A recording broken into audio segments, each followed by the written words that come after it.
Ang ating property mga kaparmlat ay naka-frontage sa Barangay Road.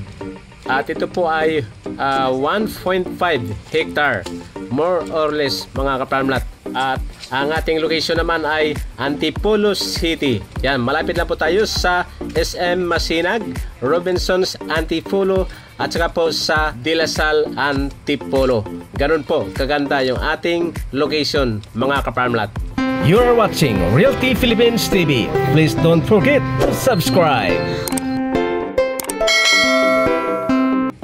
Yan mga kaparmlat, good morning friends, good morning Philippines sa iba't ibang bahagi po ng mundo, sa iba't ibang dako po ng mundo at dito po sa Pilipinas mga kaparmlat. Magandang araw po sa ating lahat at ito po yung napakagandang property na malapit lang po sa Metro Manila.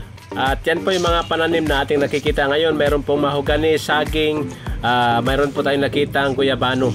Yan, may bahay na po siyang kasama mga kaparmlat. At yan po yung niyog, okay? May hagdanan po ito pababa, papunta po dyan sa Barangay Road mga kababayan. At pwede ho natin lagyan ito ng kalsada paakyat dito. At yung lupa po ay hindi siya flat na flat masyado mga kaparmlat. Siguro po ay nasa 5 degrees. At ito po yung mahogani. At yan sa unahan na yan, yan po yung bakod. Yan po yung boundary. Mapapunta po dyan sa taas mga kaparmlat. Mayroon na pong tubig mga kababayan. May electricity at saka po may linya po ng internet. Pwede ho kayo magpakabit ng internet dito sa lugar na ito mga kaparmlat. Yan po yung Barangay Road mga kababayan. Yan, hindi po siya bangin. Yan, makakapasok po yung inyong sasakyan dito. At itong simentado na ito mga kaparmlat, ito po yung magiging paradahan ng ating sasakyan. Okay? Ito naman po yung kanilang steel gate dito mga kaparmlat. At mayroon pong maliit po na kubo. Yan, pwede ho tayo dito mag standby. Okay? At mag coffee mga kaparmlat. Yan naman po yung tubig. Yan, iikutin po natin hanggang dyan po sa gilid mga kababayan.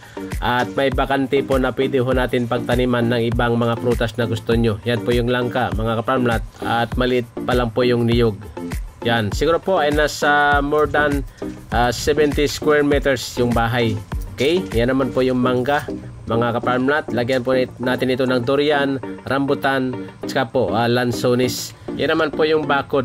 Yan, hanggang doon po sa dulo ay may bakod na po siya. May bakod na barbed wire at saka po kawayan. Yan, safe na po mga kaparmlat.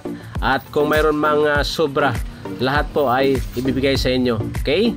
Yan, wala pong cut-cut mga kaparmlat. Walang panggisa na mangyayari dito po. Pag ako umerya dito sa area na ito mga kaparmlat, i-declare ko yung lahat ng sukat po ng property mga kaparmlat. Yan, sa mga nasa abroad, mag-imbestiga kayo maigi sa inyong mga nagustuhang property. Okay? Hindi lang po kayo mag-stick sa isang agent.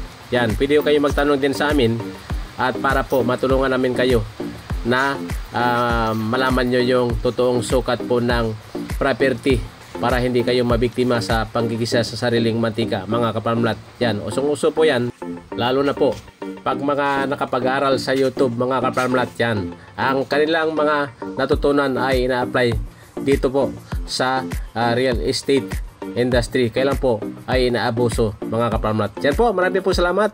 At muli from Antipolo City, ako inyong kaparmlat, Rosendo Saminyan. Kayo po ay nakikinig dito sa inyong #1 real estate referral channel, Realty Philippines TV. Mabuhay tayong mga Pilipino.